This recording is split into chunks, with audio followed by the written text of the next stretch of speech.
Warahmatullahi wabarakatuh. Halo, apa kabarnya anak-anakku semuanya? Kalian sehat bukan? Khususnya kelas 8 SMP Negeri 1 Candi Mulyo tahun pelajaran 2020-2021. Kali ini akan ada pembahasan khusus yaitu mengenai kisi-kisi PAT atau penilaian akhir tahun untuk mata pelajaran bahasa Inggris. Oke, jadi saya akan mencoba menjelaskan dengan singkat cara membaca kisi-kisi, kemudian merangkum apa-apa saja yang akan kalian hadapi di soal PAT besok. Ya, oke anak-anak, sudah siap kan? Tolong disimak baik-baik ya. Kalian pastinya sudah mendapatkan kisi-kisi dari guru kalian masing-masing ya. Oke, kisi-kisi penilaian akhir tahun silahkan dibuka. Kalau bisa di print out, kemudian digarisbawahi poin-poin mana saja yang penting yang harus menjadi fokus perhatian kalian. Di kisi-kisi tersebut, di bagian atas akan ada identitas seperti kalian lihat di layar. Ini adalah contoh kisi halaman pertama kisi-kisi ya. Akan ada identitas kisi-kisi penilaian akhir tahun atau PAT Sekolah Menengah Pertama Kabupaten Magelang tahun pelajaran 2020-2021. Kemudian di bawahnya ada identitas lebih spesifik yaitu mata pelajaran bahasa Inggris. Pastikan kelasnya betul, yang kalian terima adalah kelas 8. Kemudian alokasi waktu, ini adalah waktu yang kalian harusnya dapat gunakan untuk menyelesaikan soal PAT tersebut, yaitu 120 menit atau 2 jam. Jumlah soalnya adalah 50 butir soal, sedangkan 50 itu ada 45 pilihan ganda dan 5 IC. Jadi sudah ada gambaran umum ya. Besok itu soal PAT-nya 45 pilihan ganda dan 5 IC. Oke, kita lanjut. Kemudian di bawahnya akan ada kolom-kolom. Ada tabel yang terdiri dari banyak kolom. Bacanya dari sebelah kiri dulu, ada nomor, KD, materi, topik, indikator soal, kemudian nomor soal. Begitu ya anak-anak. Oke, saya hanya menampilkan salah satu saja sebagai contoh cara membaca kisi-kisi. Oke, kita mulai dari nomor 1. Nomor 1 yaitu membandingkan KD 3.3 membandingkan fungsi sosial, struktur teks, unsur kebahasaan, beberapa teks personal recount. Ya. Kalau kalian lihat di situ ada kata recount yang dicetak miring. Itu artinya materi utama yang akan kalian hadapi pertama kali untuk soal PAT besok. Ingat ya anak-anak, akan saya review sebentar bahwa besok materi yang kalian terima untuk soal PAT itu hanya ada 2 sesuai dengan kurikulum pandemi. Yang pertama yaitu materi recount, yang kedua adalah lagu. Ya, sedangkan recount nanti akan dijabarkan menjadi sub-sub materi kecil-kecil lainnya. Jadi hanya ada 2 materi besar untuk soal PAT besok. Yang pertama recount, yang kedua lagu. Begitu. Oke. Ternyata nomor 1 yang muncul adalah recount. Sedangkan recount, kemudian kita beralih ke sebelah kanannya ya. Kolom sebelah kanan dijabarkan menjadi submateri yang lebih kecil yaitu verb 1, disingkat menjadi V1 dan V2 atau verb 2. Ya. Bahasa Indonesianya kata kerja bentuk pertama dan kata kerja bentuk kedua. Nah, itu apa? Silahkan dibuka lagi suplemen atau modul yang berwarna kuning untuk mereview materi-materi yang sudah disampaikan oleh Bapak Ibu guru kalian. Kemudian geser ke kolom kanan, topik. Topik ini kalau teks esai atau teks monolog atau teks panjang itu biasanya diberikan topik. Tapi kalau hanya soalnya berupa kalimat biasanya tidak diberikan topik. Ya. Kemudian ada indikator soal. Nah, ini harus menjadi perhatian khusus kalian. Nomor 1, saya berikan contoh. Disajikan kalimat rumpang berdasarkan gambar. Kalimat rumpang berdasarkan gambar. Rumpang itu artinya kalimat yang tidak lengkap. Kemudian ada berdasarkan gambar. Nah, ada gambar, ada kalimat rumpang. Siswa itu kalian mampu menentukan kata kerja. Berarti kalian nanti diminta untuk menentukan kata kerja. Oke, ingat tadi materinya kata kerja 1 dan 2 ya. Nah, mungkin di nomor soal ini kita tidak tahu. Mungkin juga bisa pertanyaannya berupa kata kerja pertama, bisa kata kerja kedua. Begitu. Kemudian ke bawah nomor 2 dan 3 ini sama. Fokusnya adalah kata kerja. Oke. Sekarang kalian pindah ke yang warna hijau di bawah. Materinya adalah personal recount text. Nah, ini adalah contoh teks panjang.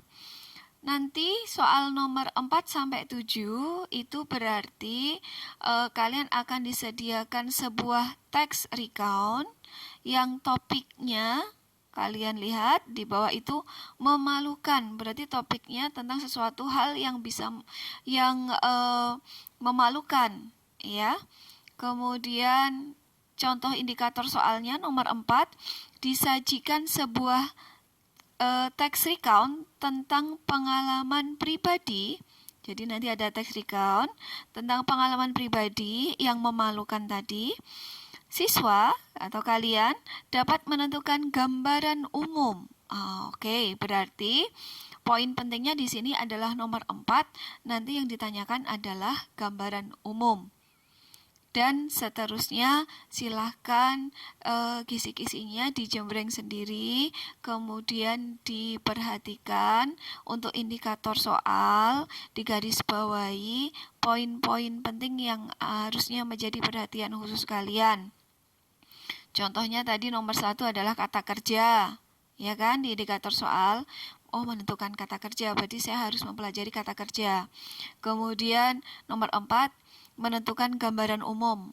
Berarti saya harus paham apa sih itu gambaran umum itu, gitu ya.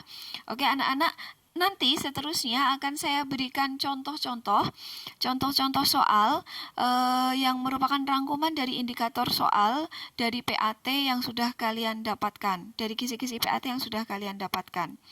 Oke, ingat tadi nomor 1 mengenai verb 1 ya. Mengenai kata kerja, bisa verb 1, bisa verb 2, tapi ini saya berikan contoh verb 1 atau kata kerja bentuk pertama. Berarti kalian harus menentukan kata kerja bentuk pertama yang sesuai. Oke, ini contohnya ada gambar. Tadi seperti kalian simak tadi, disajikan sebuah kalimat rumpang berdasarkan gambar. Nah, ini ada gambar, ada ibu-ibu sedang memasak. Kemudian ada kalimat rumpang. Nah, ini kebetulan kalimat rumpangnya dalam bentuk dialog ya, it's okay. Kalimat rumpang contohnya seperti ini anak-anak. Jadi kalimat yang tidak selesai atau yang harus disempurnakan. Nah, menyempurnakannya membutuhkan kata kerja seperti indikator soal tadi. Oke, what did your mother blah blah blah for your lunch yesterday? Apa yang ibumu titik-titik untuk makan siangmu kemarin? Perhatikan ada kata kemarin. Ingat fokus pembahasan kelas 8 adalah pola simple past tense. Pola lampau, tapi pola lampau tergantung bentuknya juga. Nah, di sini bentuknya kalimat tanya. Kalau kalimat tanya, pola bentuk lampau, ya, itu verbnya, kata kerjanya menggunakan verb 1, ya. Dia sedang memasak ya anak-anak ya. Jadi apa yang ibumu masak harusnya kan? For your lunch yesterday, untuk makan siangmu kemarin. Maka jawabannya adalah cook. Ya, untuk pola simple past tense, kata kerjanya adalah bentuk pertama. Untuk simple past tense dalam bentuk kalimat tanya. Oke, next, verb 2. Kalau indikatornya meminta kata kerja bentuk verb 2, ini contohnya, ini saya balik. Kalau tadi yang rumpang adalah kalimatnya Andi, sekarang yang rumpang adalah kalimatnya Yesi. Saya jelaskan dengan cepat ya anak-anak untuk mempersingkat waktu. She bla bla bla chicken soup for my lunch. Dia titik-titik sup ayam untuk makan siang saya. Tadi Andi kan menanyakan perihal kemarin ya, berarti sudah lampau. Lampau untuk kalimat positif seperti kalimat rumpangnya Yesi ini, she bla bla bla chicken soup for my lunch. Ini membutuhkan kata kerja bentuk kedua, maka cook menjadi cooked. Begitu ya. So, jawabannya adalah yang C. Oke. Next, tadi nomor 4 di kisi-kisi mengenai gambaran umum. Disajikan sebuah teks personal recount. Masih ingat ya anak-anak, tadi topiknya adalah perihal memalukan. Nah, saya berikan contoh came late to school. Ini adalah teks yang saya ambil dari suplemen berwarna kuning yang sudah kalian dapatkan. Di bagian belakang ada teks ini, silakan nanti boleh direview sendiri. Came late to school. Saya yakin kalian tahu artinya datang terlambat ke sekolah. Ini merupakan hal yang bisa memalukan, bisa sedih ya. Nah, kalau ditanyakan gambaran umum, contohnya seperti ini. The text talks about, ya. Jadi inti dari cerita itu tentang apa sih? Ya. Teks membicarakan tentang apa secara umum? Jawabannya yang C, the writer's bad experience. Pengalaman buruk penulis. Ya, contohnya ini. Jadi, kalian bisa menebak gambaran umum itu jadi dari judul, bisa juga membaca keseluruhan teks kemudian menyimpulkan. Ya, menyimpulkan teks yang kalian baca itu tentang apa. Next. Kalau indikatornya bunyinya menentukan tujuan, maka contoh soalnya seperti ini. The intention of the writer, maksud atau tujuan. Penulis menulis teks adalah untuk, agar mudah saya berikan contoh teks yang sama. Nah, kalau personal recounts, kalau teks pengalaman, maka tujuannya untuk berbagi pengalaman penulis. To share, untuk berbagi pengalaman penulis. Jadi jawabannya yang D. Begitu ya. Oke, next. Kalau indikatornya membicarakan rincian informasi, contoh soalnya bagaimana sih rincian informasi? Ingat anak-anak, di teks recount itu ada banyak peristiwa, banyak informasi yang berdasarkan urutan kejadian. Ya, nah nanti di indikator soalnya, di kisi-kisi yang kalian dapatkan, akan ada siswa dapat menentukan rincian informasi. Ini adalah salah satu contohnya. What did the writer do after taking a bath? What did the writer do after taking a bath? Ya, apa yang penulis lakukan setelah mandi? Oke, kata kuncinya after taking a bath. Oke, silakan lihat di teks, itu ada di paragraf 2. Nah, berarti jawabannya ada di sekitaran paragraf 2 itu. Jawabannya apa anak-anak? Ya, jawabannya yang C, look for his motorcycle key. Oke. Maaf kalau terlalu cepat karena kita dibatasi waktu. Jadi nanti bisa kalian pause, kemudian kalian perhatikan teksnya, kemudian kalian cocokkan dengan jawabannya ya. Oke, next. Rujukan kata. Kalau indikator soalnya meminta kalian untuk menentukan rujukan kata, maka contoh soalnya adalah seperti ini. Indikatornya untuk rujukan kata biasanya ada kata refers to, itu sudah saya beli warna merah. Refers to bla bla bla. Oke, I usually had breakfast after taking a bath. Part 2. Paragraf 2 itu maksudnya, disingkat menjadi part 2. Yang ditebali adalah kata I. Itu ya. Oke, jadi I usually had breakfast after taking a bath. Maka I